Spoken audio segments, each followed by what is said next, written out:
அட கடவுளே! அந்த ட்ரிஃப்ட் கார்ல என்னதான் இருக்குதோ தெரியல. நெறைய பேரு ப்ரோ ட்ரிஃப்ட் கார் வாங்குங்க, ட்ரிஃப்ட் கார் வாங்குங்கன்னு நெறைய பேர் கேட்டிருந்தீங்க. அதுக்கோசரமே இன்னைக்கு ஒரு ட்ரிஃப்ட் கார் வாங்கியிருக்கோம். இத தான் அன்பாக்சிங் பண்ணி எப்படி இருக்குன்னு ஓட்டி பார்க்க போறோம். காய்ஸ் ரிமோட் கண்ட்ரோல் குடுத்துருக்காங்க. இந்த மாரி வீல் டைப்ல சூப்பரா இருக்கு. நெக்ஸ்ட் இந்த மாதிரி ஒரு பாக்ஸ் ஒன்று கொடுத்துருக்காங்க. இதுக்குள்ள சார்ஜ் பண்றது கேபிள் கொடுத்துருக்காங்க. நெக்ஸ்ட் பேட்டரி கொடுத்துருக்காங்க. நெக்ஸ்ட் பாருங்க 4 ஃபேர் வீலு, அடுத்து டிராபிக் ஓனு இதெல்லாம் கொடுத்துருக்காங்க. நெக்ஸ்ட் ட்ரிஃப்ட் கார் கொடுத்துருக்காங்க. கைஸ் பாருங்க பெரிய சைஸ்ல சூப்பராகவே இருக்கு. நிசான் சூப்பரா இருக்கு கைஸ். இல்ல ஆர்ஜிபி லைட் வேணுமா சேஞ்ச் பண்ணிக்கலாம். சூப்பரா இருக்கு கைஸ்.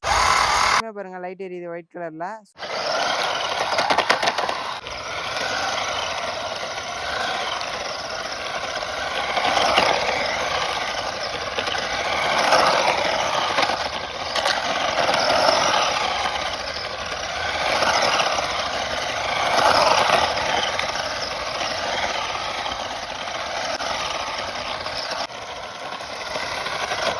கைஸ் இந்த ட்ரிஃப்ட் கார் ஓட்டினதை பார்த்துருப்பீங்க. வேற லெவலில் பர்ஃபார்மன்ஸ் பண்ணியிருக்கோம். இது எங்கேருந்து வாங்கியிருந்தேன்னு கேட்டிங்கன்னா ஹாப்பி பாக்ஸ் அப்படின்ற ஒரு இன்ஸ்டாகிராம் பேஜ்ல இருந்து தான் வாங்கினேன். அவங்களோட கான்டாக்ட் நம்பர் எல்லாம் டிஸ்பிளேல கொடுக்குறேன். வேணுங்கிறீங்க கான்டாக்ட் பண்ணி வாங்கிக்கோங்க. இதே மாதிரி அவங்க கிட்ட நிறைய கலெக்ஷன் இருக்கு. வேணுங்கிறீங்க கான்டாக்ட் பண்ணிக்கோங்க. அவங்களோட இன்ஸ்டா ஐடி நம்மளோட இன்ஸ்டாகிராம் ஐடியில கொலாப் பண்ணியிருக்கிறேன். வேணுங்கிறீங்க செக் பண்ணி பாருங்க.